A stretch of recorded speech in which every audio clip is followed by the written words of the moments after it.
What's up everybody, it's your girl Remy now coming at you with a brand new YouTube video. Before I get into everything, this is going to be a more serious video. All jokes aside, no playing around. This is literally a video to bring awareness to the medical conditions that Aziras has. If you watched my first video on my channel, it was the Q&A get to know me video. I had mentioned that Aziras has a few medical conditions that I was willing to explain.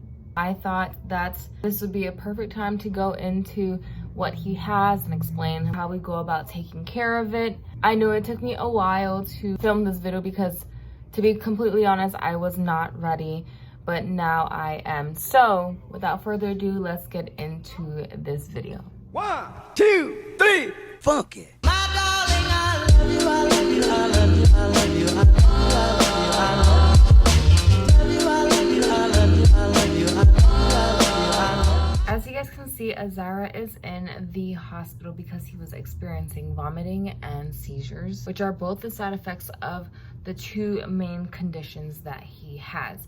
Aziras has hydrocephalus and he has a rare genetic disorder called Dandy-Walker malformation. Basically, hydrocephalus is when there is a buildup of fluid in your brain ventricles. Aziras has a VP shunt.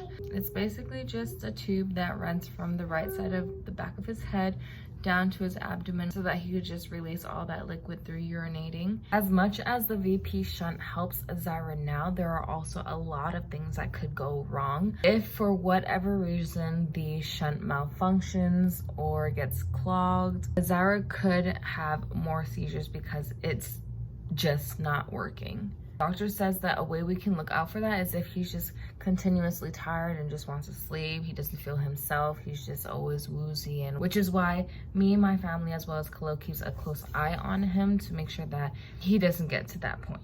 I found out about Aziras having hydrocephalus when I was around 28 weeks pregnant, and at that time we were told that Aziras is gonna have some difficulties with his mobility as far as walking, and he does have a little bit of difficulty walking or running. It's almost as if he's not sure on how to bend his knees when he's running or walking, and him balancing is also a problem at some times. When Aziras was 3 days old, that's when his first shunt was put in.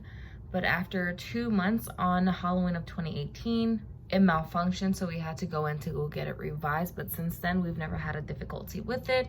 We just took x-rays and a CT scan yesterday or last night, and everything came back normal. So we know for a fact that this seizure was not caused by his hydrocephalus or his shunt. As for Dandy-Walker malformation, Dandy-Walker is just the names of the two doctors or scientists that came up with this term. But as far as the malformation, Aziras' head is just shaped a different way. I'll insert a picture here because I'm not quite sure on how to describe it, but you can definitely tell the difference. My son's neurologist and PCP has us on a medication called Keppra, which is supposed to prevent him from having seizures as often as he does.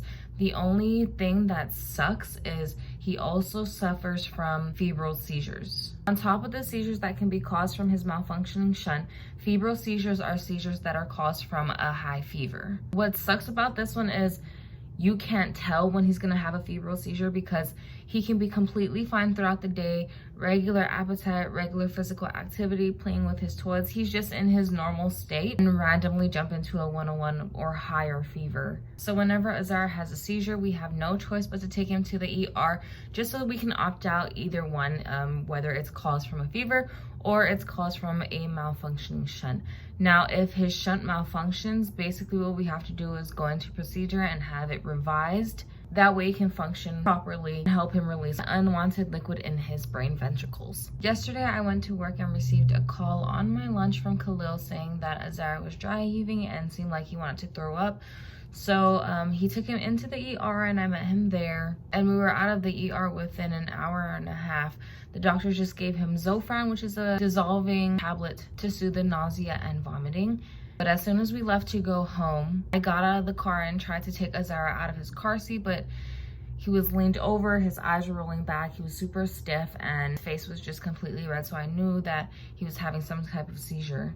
So Khalil called 911 and the ambulance came to take us to the other ER at the hospital on the west side.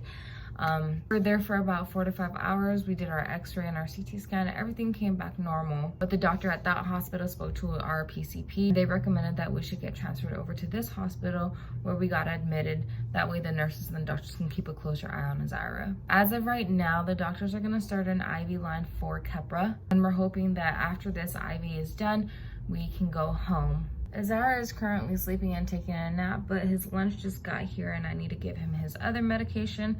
So again, this is a video to just bring some awareness to hydrocephalus, Dandy Walker malformation, and febrile seizures. Azira is doing 10 times better than he was yesterday. But I hope you guys enjoyed this video. This is Raminal clocking out. My darling, I love you, I love you, I love you, I love you, I love you.